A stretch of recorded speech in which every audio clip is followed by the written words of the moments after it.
A racially charged case in Pittsburgh. White news anchor fired, that after making Facebook posts following a mass shooting in an African-American majority neighborhood. Here's part of what Wendy Bell posted. You needn't be a criminal profilist to draw a mental sketch of the killers who broke so many hearts 2 weeks ago Wednesday. They're young black men, likely in their teens or their early 20s. They have multiple siblings from multiple fathers, and their mothers work multiple jobs.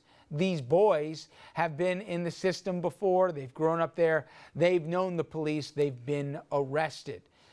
She went on, though, to write about how she found, quote, hope after watching a young African-American busboy hustling at a restaurant, posting this. It'll be some time before I forget the smile that beamed across that young worker's face or the look in his eyes as we caught each other's gaze. I wonder how long it had been since someone has told him he was special. Bell's attorney filed a federal discrimination lawsuit claiming that she wouldn't have been fired if she were black and made the same comments. Okay, this one raised First Amendment and race questions. First, let's all agree. She's a moron, okay? So the question I have is she a moron who should be out of work? You're saying that last comment didn't make the first one better? Oh my God, as bad as it was. Like, okay, but I think that's what she was trying to do, wasn't it? So, should she be fired? Well, yeah, of course. I mean, I think it's interesting that she's bringing the discrimination lawsuit. Obviously, the employer has to fire her because she was discriminating. You know, she's basically setting a precedent that she is a discriminatory person. And so they would be liable if she were to discriminate against anybody in the workplace, and obviously being a public figure and making those comments. Okay, well, that gets to it, Doug. What if, instead of being a news anchor, what if she was basically a receptionist at the television station?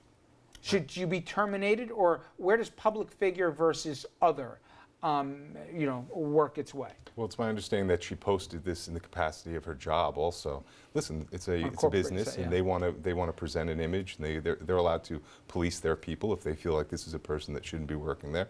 And then they have the ability to get rid of it. We always talk about First Amendment rights, though, Mayo. Right to express yourself. Absolutely, but you don't have a right to the job. So you have a right to express yourself, and there are consequences with that expression.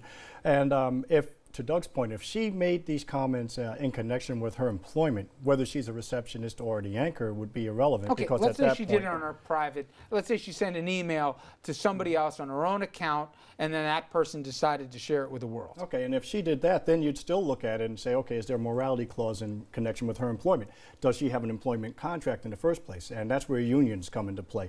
If you have a union, generally you have many more protections than someone who's employed at will. But you're a public face. I found myself, I can't go any farther with this faux devil's advocate. Was she working for a government agency? Was she working for a government agency and they fire her at that point?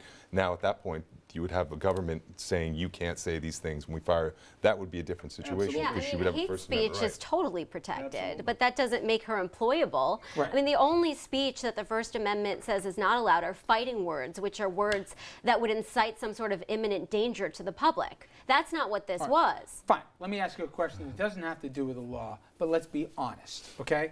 And let's say the moron didn't say what she said about the busboy at the end. First of all, it's bad enough what she said in the beginning. What was it?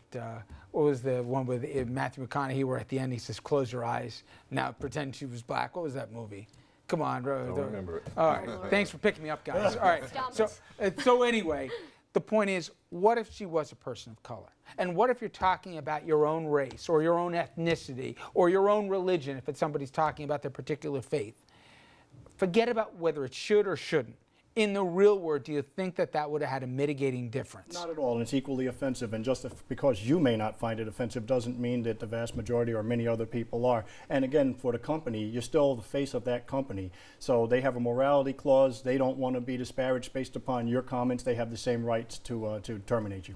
Yeah, for anybody, if your social media account is public, consider it an extension of your professionalism because your peers and your employers are going to be checking. Now, if you were to make it private, let's say in her instance, there might be more protection for somebody who's not a public figure if they say it on a private account. But wait a second, guys. I happen to agree with you, but let's be honest. If there was an African American who was indicting culture in the black community, versus a white anchor saying it, we really think that they'd be looked through the same prism? No, They you're should. I think so. I do think so. You're absolutely right, Rich. The point that you're trying to make, that you look at the person who's saying it. If she was a person life who was experiences, what they're if coming she was with, a and yeah. you know, the leader of the KKK saying that, you'd say, my God, of course everything she's saying.